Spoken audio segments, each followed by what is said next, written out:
Bismillahirrahmanirrahim. Assalamualaikum warahmatullahi wabarakatuh. Dalam kehidupan sehari-hari, kita terkadang bertemu dengan orang-orang yang tampaknya tidak tahu malu dan tidak menghiraukan etika sosial. Sikap mereka ini jelas telah menjadi sumber frustasi dan ketidaknyamanan bagi orang-orang di sekitar mereka. Dan ini penting untuk bisa kita suarakan agar mereka sadar dan bisa introspeksi diri sesegera mungkin. Orang yang tidak tahu malu biasanya mereka selalu menganggap dirinya sebagai pusat dari segala hal tanpa memperdulikan dampak yang ditimbulkan kepada orang-orang di sekitarnya. Ketidaktahuan dan kebodohan yang menonjol dari dirinya cepat atau lambat itu pasti akan menghancurkan hubungan sosialnya dengan orang lain.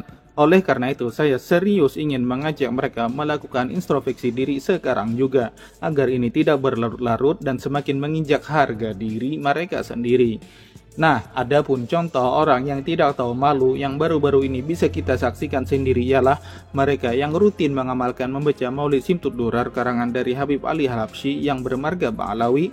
Namun di sisi lain nyatanya mereka tidak percaya dengan Habib Ba'alawi sebagai cucu dari Rasulullah. Jelas ini suatu kekonyolan yang susah untuk disembunyikan, karena orang awam sekalipun pasti akan bingung dan kecewa terhadap sikap beberapa orang yang terlihat tidak konsisten dalam keyakinan mereka ini. Mereka dengan bangga mengamalkan maulid karangan dari Habib Ba'alawi, namun pada saat yang sama mereka juga menolak atau tidak percaya dengan status Habaib sebagai cucu Rasulullah. Oke, saya memahami bahwa keyakinan dan pandangan agama memang adalah hak pribadi setiap individu. Namun dalam konteks ini, hal tersebut jelas telah menimbulkan ketidakkonsistenan yang nyata dari mereka. Karena bagaimana bisa seorang begitu antusias dalam mengamalkan kitab maulid yang ditulis oleh seorang habaib, sementara di sisi yang lain mereka tidak percaya dengan latar belakang dan warisan spiritual dan nasab yang dimiliki oleh Habib itu sendiri. Dengan menolak atau tidak percaya dengan status habaib sebagai cucu Rasulullah, berarti dia telah meragukan catatan sejarah dan silsilah keluarga yang sudah dikenal secara luas. Dan apakah mereka merasa kitab maulid yang mereka baca itu masih ada berkahnya di saat pengarangnya saja didustakan oleh mereka status nasabnya?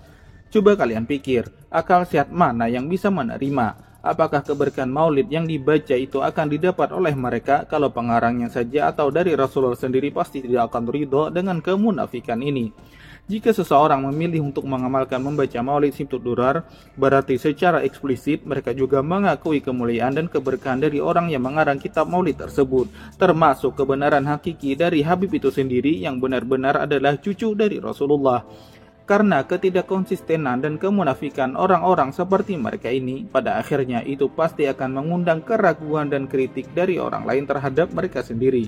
Jika mereka benar-benar ingin mengharapkan keberkahan dari Maulid Simtud Durar yang mereka baca tersebut, maka mereka juga harus mengakui semua kemuliaan, termasuk nasab dari para habaib tersebut sebagai cucu Rasulullah. Tidak bisa setengah-setengah, karena itu namanya tidak punya prinsip atau bahkan menjurus pada kemunafikan. Oleh karena itu, saya pribadi mengajak kepada siapapun di luar sana yang mengaku pengamal sejati dari Maulid Simtud Durar untuk merenungkan kembali sikap mereka ini.